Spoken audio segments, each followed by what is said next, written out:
Generation Alpha is the most exploited generation in modern history. This is the generation born watching Cocomelon on a tablet while in their stroller, playing with iPads instead of toys, and lulled to sleep by YouTube autoplay instead of bedtime stories.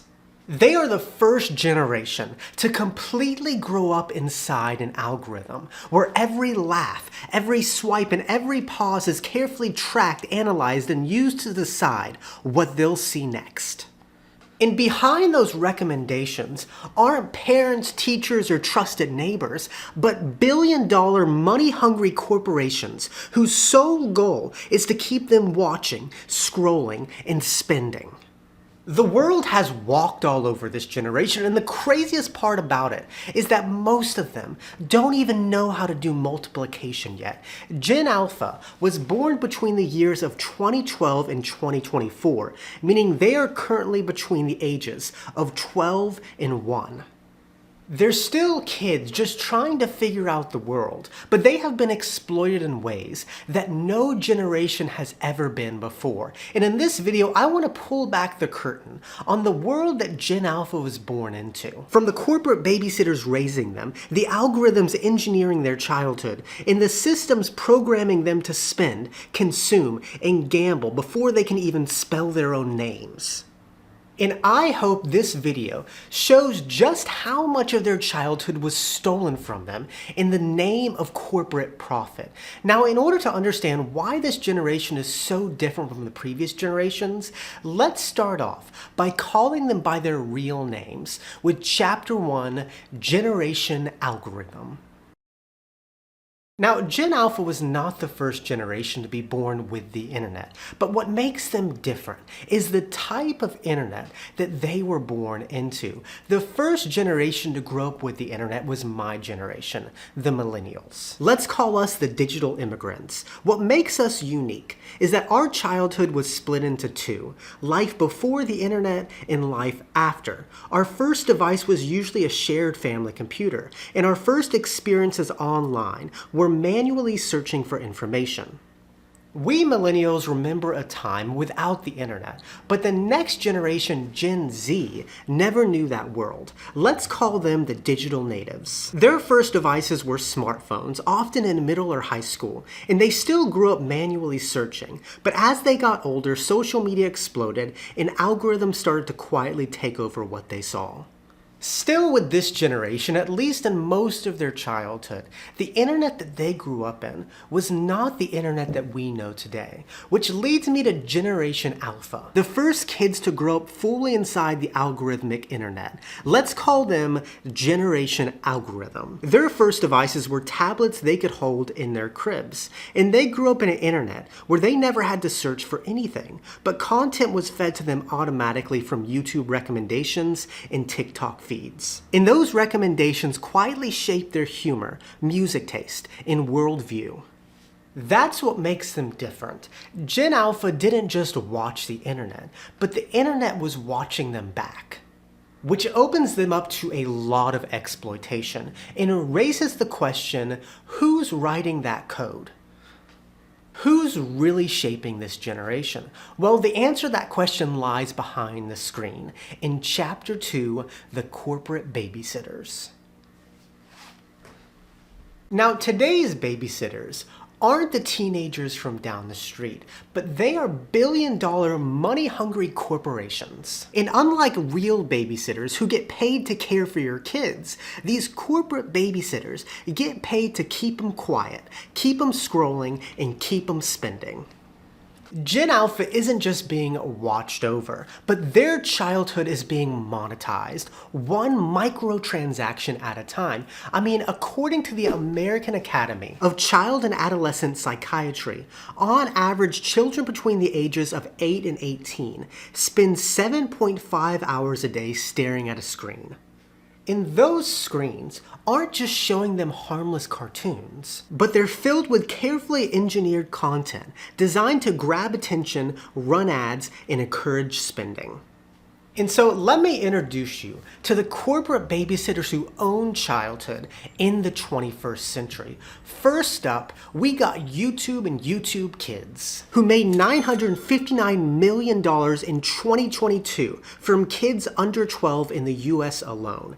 Next up, we got TikTok, who in the same year pulled $2 billion in the US alone from users between the ages of 12 and 17, as they don't report on kids below 12. Then we got the popular game Roblox, who made $3.6 billion in revenue in 2024, while 40% of their user base is under 12. And Epic Games Fortnite, who made $5.7 billion in 2024, while 26% of their user base is under 12, as well as many other players.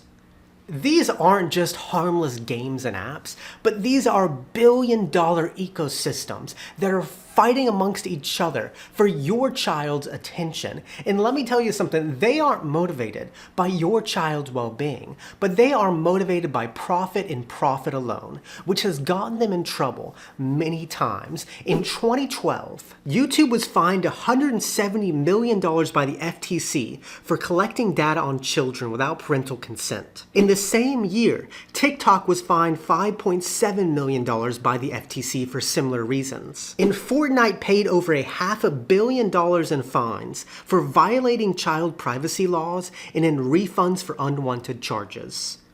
But to these billion-dollar corporations, those fines are just the cost of doing business, because the money that they're making off these children is far more than any of the fines they're getting. And so the next question is, how do these companies get the attention of kids? Well, it all comes down to just one thing: the algorithm. And to understand how it works, we need to step inside it in Chapter 3, Childhood Engineered. Now, most of these corporate babysitters offer their products or services for free, which means that these kids aren't the customer, but they're the product. And this is the business model of these free services. They give you free content, run ads while you watch, and then repeat the process. And the longer you stay, the more ads they can show you and the more money they make. And the secret weapon to get these kids to keep watching isn't just great content, but it's a great algorithm. And so let's break down exactly how algorithms work. Step 1, you watch. Let's say it's a video about Elsa from Frozen. Step 2, your data is collected. The system knows that you like Elsa videos. Step 3, the algorithm analyzes it. It compares you to millions of other people who watch Elsa content. And Step 4, it recommends more. It serves you another Elsa video, and the whole cycle repeats itself again and again. And at first, this seems harmless, just more Elsa videos for your kids. But over time, the algorithm doesn't just reflect what you like, but it amplifies it to keep you engaged. It starts showing you stronger content that is often darker and more extreme. For example, you start off with Elsa videos, and then eventually, the kids are shown videos of Elsa getting violent or in inappropriate ways. And this actually happened and was called ElsaGate, where kids searching for innocent videos on Elsa and Spider-Man were served by the algorithm disturbing, violent, and even inappropriate videos with these characters. And it traumatized so many kids, eventually getting a lot of media attention, forcing YouTube to finally take action. And they banned 270 channels, removed 150,000 videos, and disabled comments on 625,000 videos, as well as created a team of 10,000 moderators. However, it took them a while to actually take action because the algorithm was doing exactly its job, keeping users engaged in running ads, no matter the cost. And that's the dark side of algorithms. They're not just showing kids videos, but they're choosing the videos for the kids that are often very harmful, and they end up shaping them as human beings. Algorithms decide what jokes they hear, what music they listen to, what trends they follow, and what ideas they're exposed to. And over time, this doesn't just reflect their personality, but it creates it. It creates their sense of humor, their taste, and even their worldview. And once these algorithms start to shape the kids, they're no longer just viewers of videos, but they are customers. And let's see what that looks like in Chapter 4, Child Video Marketing 101. Now, most people don't understand how advertising works in videos. I mean, before I became a YouTuber, I didn't understand either. But now that I'm an insider, I can tell you exactly how it works. There are two main types of video advertisements: integrated videos and dedicated videos. And once you know the difference, you'll start to notice it everywhere. And so let's start off with integrated videos. These are natural ad placements within the video that are usually 60 to 90 seconds and are in the first 3 to 5 minutes. They're naturally woven into the story. For example, in the adult world, it's usually pretty obvious. I might have a video about saving money, and within the video, I talk about a budget cell phone brand that can help you save money. It's a clear advertisement, but in the kids' world, it's a little bit more sneaky and not as obvious. They might have a video about kids pretending to go on a treasure hunt, and halfway through, a toy shows up and a kid shows it off. And to kids watching, they don't see this as a commercial, but it's just part of the story, which makes them very vulnerable to be manipulated to buy it. On the other hand, dedicated videos take it a step further, where the entire video is all about the product. And I can almost guarantee that you have watched a dedicated video and you didn't even know it. In the adult world, this might be a video about how to make money online and walks you through this dropshipping website builder and how it can help you make money online. But it's really just this 15-minute commercial disguised as education. But in the kids' world, an example of a dedicated video would be a 10-minute unboxing video showcasing products, or a family going on a trip to Chuck E. Cheese.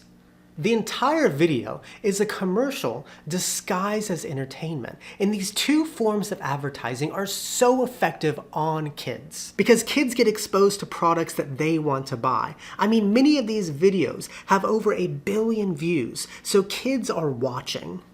And if a kid creator gets huge, then they can just start creating their own stuff and selling it. Like Ryan's World, who generated over $250 million in sales in 2020 alone. And I need to mention that there's nothing inherently wrong with advertising and making money. But when it comes to kids, it's a little bit different. And nowadays, kids are getting manipulated by content that is turning them into consumers in a generation that is extremely materialistic. But advertisements aren't the only way to make money off kids, but there's a much more powerful way that has been exploding with this generation. And let's talk about that in Chapter 5, the Freemium Trap. Back when I was a kid, video games were becoming very popular with the release of the Xbox and the PlayStation. And back then, the business model of video games was very simple. You'd go out and buy a game you wanted for $50, and then you could play that game as much as you wanted on your console with full access. However, this model was very problematic for companies because the payment stops here. And the only way companies can make more money is by making more games. But with Gen Alpha, companies have solved this problem and have turned video games from one-time transactions to never-ending transaction machines. And the best example of this is the video game Roblox, which right now is the most popular game for kids, with 40% of its user base under 12. And this is how Roblox makes money. Instead of charging you for the game, they give you the game for free across all platforms so it's easily accessible. And then you can buy in-game extras like skins, power-ups, and premium features. However, in order to buy things in the game, you can't use the US dollar or really any of these other currencies, but the game has its own economy with its own currency. What you have to do is go to the store and use real money to buy fake money or Robux. And this is a very strategic business strategy because when you use real money to buy Robux, it commits kids to spending, takes away the thought of spending, and hides the real value.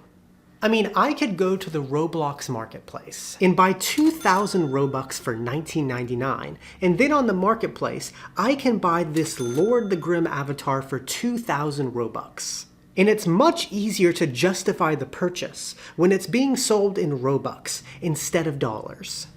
And a little side note that I just learned by making this video is that in order to sign up for Roblox, you don't even need an email address. You just need to make up a fake birth date, a username, and a password, and you have an account.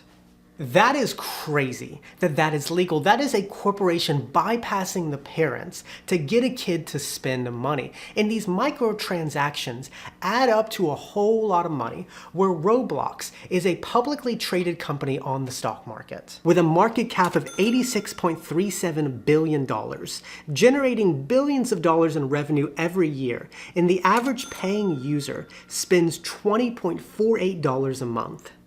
And when you do the math, that is far more money a year than buying a single video game like you did back in my day. And let me repeat a very important point. 40% of Roblox user base is under 12 years old. And that is the business model of pretty much all the games that kids are playing right now. Roblox, Fortnite, Clash Royale, they're all free to play and available across all devices, but are filled with microtransactions designed to turn kids into repeat customers. And the businesses have become billion-dollar empires. These are not games. These are financial conditioning.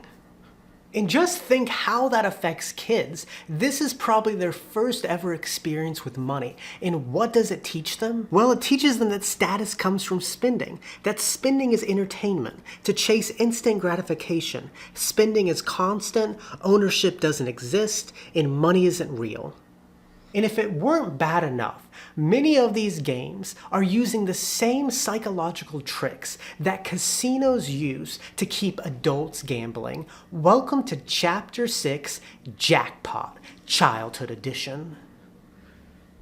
If Chapter 5 was about teaching kids to spend, this chapter is all about teaching kids to gamble, because the easiest way to get kids to keep spending money isn't to keep selling them something, but it's to make them chase the thrill of spending like casinos do. And just like casinos, these freemium games are highly manipulative. For example, on Roblox, you can pay to spin the wheel and get random prizes. On Fortnite, you could buy loot llamas that have random, potentially rare items. And in FIFA's Ultimate Team mode, you can buy card packs, hoping to pull a superstar player. And this randomness is what keeps kids coming back. Psychologists call it a variable reward schedule, the same system slot machines use. Maybe you'll get a legendary item, maybe you won't, but that uncertainty is what makes it so addictive. In some countries, like Belgium and the Netherlands, have made these strategies illegal because it's basically gambling. But it's not just the randomness that makes it feel like gambling, but it's the entire experience. When you do these random prizes, the screen explodes into bright colors, flashing lights, and dramatic sound effects, just like a slot machine celebrating a win. It's carefully engineered to send kids these dopamine hits to keep them coming back and spending money. And if that weren't manipulative enough, many of them have features that cause kids to accidentally spend money. For example, the FTC forced Epic Games, the creators of Fortnite, to pay $245 million in refunds for tricking players and making unwanted charges. And if that wasn't enough to convince you that this is just gambling, they use strategies like daily login rewards, streak bonuses, and limited time stuff to make kids feel like they'll lose something if they don't play every single day. And that doesn't just cost kids money, but it rewires how they think. It can make them more impulsive, more anxious, and more frustrated when they don't get the outcome they want. And also make them deal with boredom by spinning the wheel, and teaches them that ownership isn't a thing. Back in my day, kids were addicted to video games because they were fun, but kids nowadays are addicted to video games because they are literally manipulative casinos that can fit in your pocket that you have access to 24/7, and you can literally spend thousands of dollars on them. These are not gamers, but these are 8 and 10-year-old gamblers. And so I want to finish this video off with Chapter 7, Where Do We Go From Here? Alright, we have covered a lot in this video, and I'll be honest, this was by far the most disturbing video that I have ever researched. I'm not a parent myself, but I am around kids on occasion, and I see what they're into. And when I started to research this stuff, it is unbelievable how bad it is for them. We have seen it go from a generation born into algorithms, to their corporate babysitters, to algorithms presenting them harmful content, to manipulative content, to manipulative games. And all of this is just hiding in plain sight. Talk to a kid and they'll tell you all about it. And what is so sad is that these kids are too young and naive to see that the world is just walking all over them. Their childhood is being shaped and sold one microtransaction at a time. And it is our job as adults to protect these kids, and we're failing to do so. And I am not here to tell anybody how to raise kids, because I understand that parenting is difficult and life doesn't always turn out the way you'd like it. But I want to finish this video off just sharing 3 takeaways that I personally learned by doing the research for this video. 1. Algorithms and business models are the problem, not technology. I think a big misunderstanding when it comes to technology is that technology is naturally manipulative and screens are evil. However, technology is not manipulative. What's manipulative are the algorithms and business models that keep us engaged by showing us dark and extreme content, and the tactics used to keep us spending. Technology can be an extremely useful tool for learning and connection, but what's manipulative are these algorithms that are designed to put profit over well-being that are harming society, and that's what we should focus on, not necessarily technology. 2. Corporations need to be held accountable. There were many shockers when making this video, but probably the biggest shocker is how you don't even need an email address to create an account with Roblox. There are no safeguards put in place to make sure that parents know what their kids are doing and can approve it, which can ultimately turn these kids into gamblers. These companies know exactly what they're doing. It is no mistake, and they will keep doing it until we force them to stop, and we do that through policy and astronomical fines that justify to not do these practices. And finally, love is the answer. At the end of the day, no law or algorithm can replace what kids actually need: to be heard, to feel loved, and to be guided from the adults in their lives. And if we want to give this generation their childhood back, or at least help them out going forward as they enter their teen years and start dealing with all this trauma that they went through in childhood, we need to show up for them. And love is ultimately the solution to all problems in this world. And the truth is, kids deserve a childhood, not a business model. Thank you so much for watching. If you enjoyed this video, please give it a like, subscribe for more videos like it, and if you want to learn why everything has gotten so cheap and low quality, give this video a watch next. And with that, muchas gracias, que tengan un buen día, nos vemos chicos.